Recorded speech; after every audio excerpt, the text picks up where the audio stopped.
What's up, everybody? My name is Justin, and welcome back to another episode of Whiskey Tears. On today's video, we've got what Whiskey Advocate stated was their #1 whiskey for 2024. Today, I've got the Laphroaig Elements 2.0.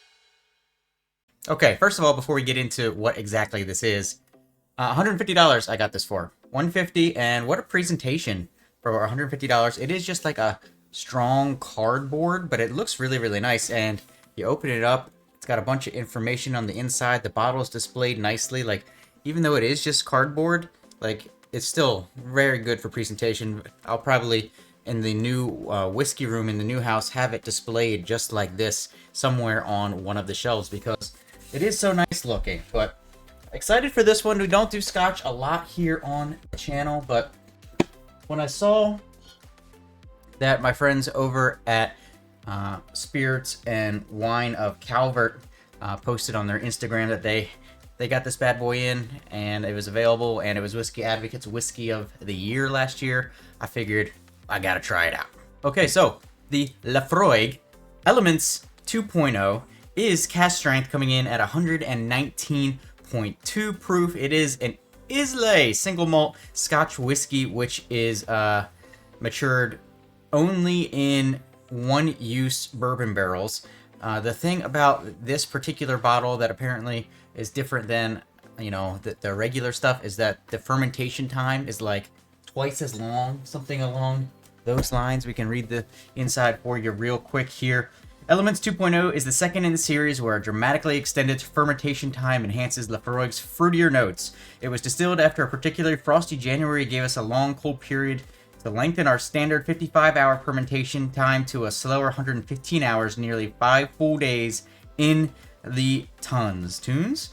Specifically aerated to maintain mash conditions, a bold experiment by our distillery team, and one we're ready to share. This unprecedented ferment emphasizes the fruitier notes of our single malt, softening our peat flavors but retaining its earthy charm. As a result of this experiment, we've extended all of our fermentation times, but the even longer, slower fermentation of Elements 2.0 reveals the full effect of this character-changing journey. So that's it. We're gonna go ahead and pop the top, get the nosing straight out of the bottle. All right, it's been a while since I had some Scotch, so excited to try this one today, everybody. Here we go, nosing out of the bottle. Definitely that peatiness on there. Maybe some apples. There's like almost like a dessert apple, you know, the ones that, like a baked dessert apple that have the cinnamon and maybe a little bit of vanilla on there. It smells nice coming out of the bottle. Definitely got that peaty Scotch note on there, but I am excited to try it today, so let's go ahead and pour it into the glass. It's going to be weird drinking something that is so light compared to, you know, all the normal bourbons and everything that I've been drinking for the most part that is so not light. All right, before we get into the nosing and the tasting today, do me one big favor. Hit like, hit subscribe on the video. If you really want to help support the channel, hit the join button down below. I would appreciate it a lot. All right, here we go. Laphroaig Elements 2.0 out of the glass on the nose. Wow, really, really opened up out of the glass. It's way less peaty and way fruitier out of the glass on the nose than it was coming out of the bottle. For sure, for sure. It's still there, but it's like a background note now. And now it's like super bright apples, like an applesauce almost, a cinnamon applesauce. Maybe even like a cinnamon stick on it, a cinnamon stick, something like that. Of course, it's got the smokiness, campfire-y kind of notes in the background there, but the appliness smells really good. It smells like a dessert apple, super bright, super crunchy, and, you know, juicy with some of those different spices mixed in there with it. All right, so I'm excited to try it today. It is cask strength, coming in at 119 point something proof from Laphroaig. I think this might actually be the first Laphroaig I've ever had. So will this be Whiskey of the Year material once I drink it? I'm not a huge Scotch guy, but I do enjoy it from time to time. Let's find out together. Cheers, everybody. Hey guys, sorry to interrupt this video, but I'm so excited to announce my new partnership with Cigar Page. If you guys are into cigars at all, check out the link down in the description below for Cigar Page. They have the best deals on cigars in the entire world on the internet, and it's always free shipping. Go ahead, go over there, get yourself a Perdomo Champagne 10th anniversary, get the Perdomo 20th anniversary, or get one of my recent favorites. This is the Drew Estate Undercrown 10. This thing is amazing. I appreciate your support. Make sure you check out Cigar Page down in the link below. Oh wow, I'll tell you what, that is pleasantly surprised. I honestly thought, first sip in, and I am pleasantly surprised. I really thought that it would be like, all right, it's a peated scotch. What can it really do different than most peated scotches that I have had? Once again, don't shoot me. Not a huge scotch guy, but I do enjoy it from time to time.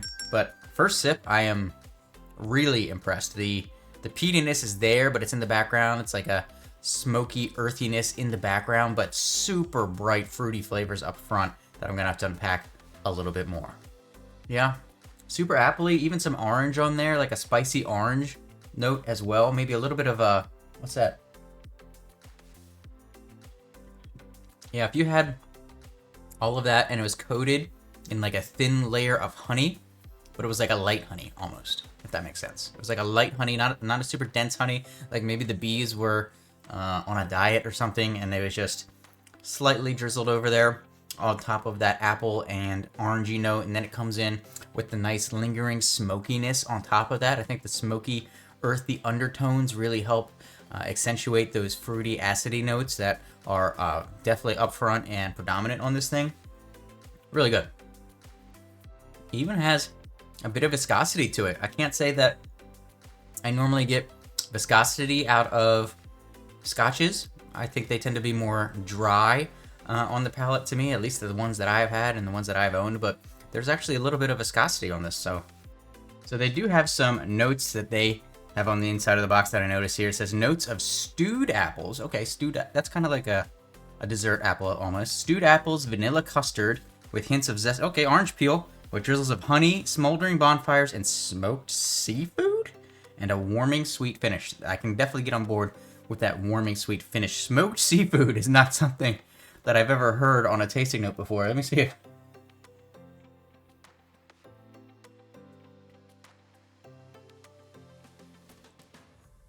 I mean, I could see like a smoked salmon. I could see like a smoked salmon, like, you know, the strips that you get on like the breakfast bagel. It's like a lox. I could see like a lox on that. Honestly, I could. I really agree with all this. The one that I maybe get the least of, they say, is vanilla custard, but I could see that in there as well. So I'll tell you what, super impressed with the Laphroaig Elements 2.0. Now the question is, where am I going to put this on the tier system today? Man, really impressed me today. If you guys are not familiar with my tier system, it will pop up right here, and there is definitely tiers within tiers and levels within levels and all that, and it's just one man's opinion. Take it or leave it for what it's worth. But here we go, one last sip, and then I'll rate it on the tier system. It's good. I'm back and forth in my mind.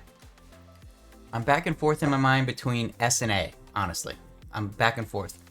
I'm just trying to decide if I'm leaning towards S because Whiskey Advocate put it at Whiskey of the Year, and I don't drink Scotch as much, so can I really compare it?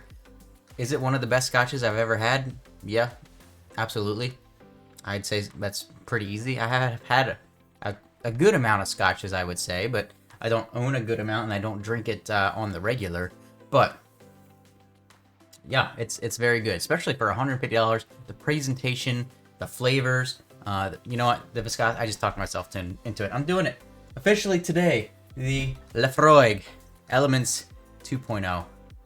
I'm gonna put it on the S tier. They were right. Whiskey Advocate was right. Now, would I say this is Whiskey of the Year if I ever got my hands on like a Russell's 15 or a George T or something along those lines? Would I think this is better than it? No, probably not. But that's, you know, personal palate, personal preference. But this is definitely one of the best Scotches I've ever had. So if you do have the chance to get your hands on this bottle, even if you're not a super big Scotch guy, I think you would enjoy this one and really be able to unpack it and experience something a little bit different. So yeah, it's going on the S tier for me today. First one of 2025 on the S tier. Super excited now to have this in my collection. I almost wish I would have bought another backup one because, you don't really see these around my parts. But hey, is what it is. Hopefully you enjoyed the video. If you did, make sure you hit like and subscribe, and I'll see you for your next drink.